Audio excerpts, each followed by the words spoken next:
بسم الله الرحمن الرحيم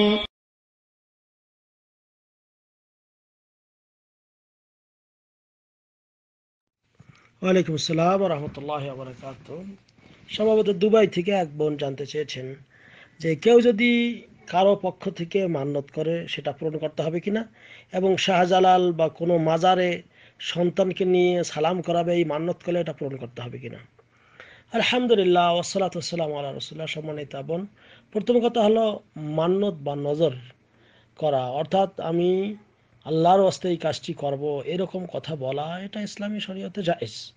তবে ওই ক্ষেত্রে জায়েজ যেটাতে আপনার বৈধ রয়েছে, যে বিশেষ করে যেখানে কোনো শিরক নাই, সেই সে ধরনের নজর পূরণ করতে হবে এবং করা প্রয়োজন।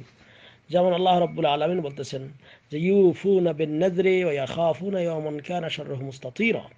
সূরা দাহরের প্রায় 7 নম্বর আয়াতে বলা হয়েছে ইউফুনা বিন নাযর, ঈমানদার ব্যক্তি মুমিনগণ তারা তাদের নজর পূরণ করবে এবং আল্লাহ রাব্বুল আলামিনের এই লম্বা দিনকে তারা ভয় করবে, কিয়ামতের দিনকে তারা ভয় করবে। তাই নজর পূরণ করতে হয়, মান্যত করলে এটা পূরণ করতে হয়, ঠিক আছে। কিন্তু একজন লোক আরেকজনের পক্ষ থেকে মান্যত করবে, সন্তান আমার মান্যত করবে আরেকজন, যে ওর সন্তানটা বড় হলে আমি তাকে নিয়ে অমুকের মাজারে, অমুক পীরের মাজারে যে পা ধুইয়ে দেব বা গোসল করাবো, এই যে এটা এটা কখনো হবে না, একজন আরেকজনের পক্ষ থেকে নয়। বরং যে মান্যতকারী সে যদি মান্যত করে আল্লাহর ওয়াস্তে কোনো সহি কাজ করার জন্য, তাহলে কিন্তু এই যে পীরের মাজারে সে পা ধুইয়ে দেবে বা গোসল করাবে, সেখানে নিয়ে যা সালাম করাবে, এই যে মান্যত, এই ধরনের মান্যত পূরণ করা জায়েজ নেই।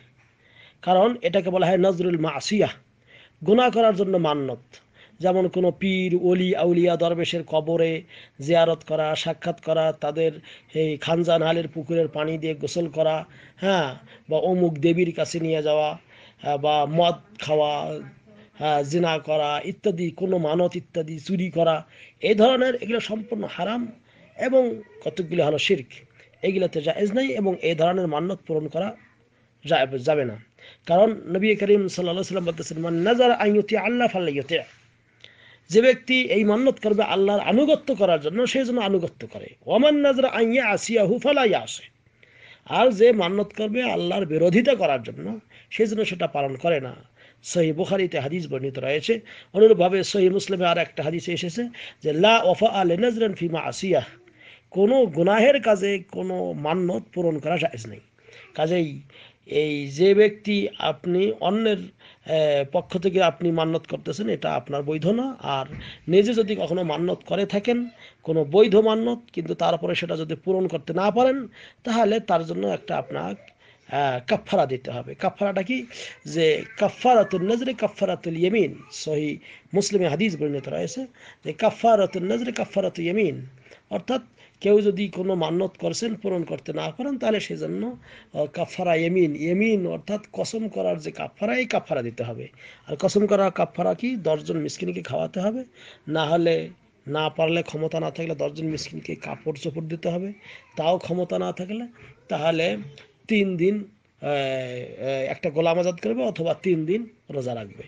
তা কাজেই আপনি যদি খানা খাওয়াইতে পারেন তাহলে খানা খাওয়াই দেবেন 10 জন মিসকিনকে, গরিব মানুষকে।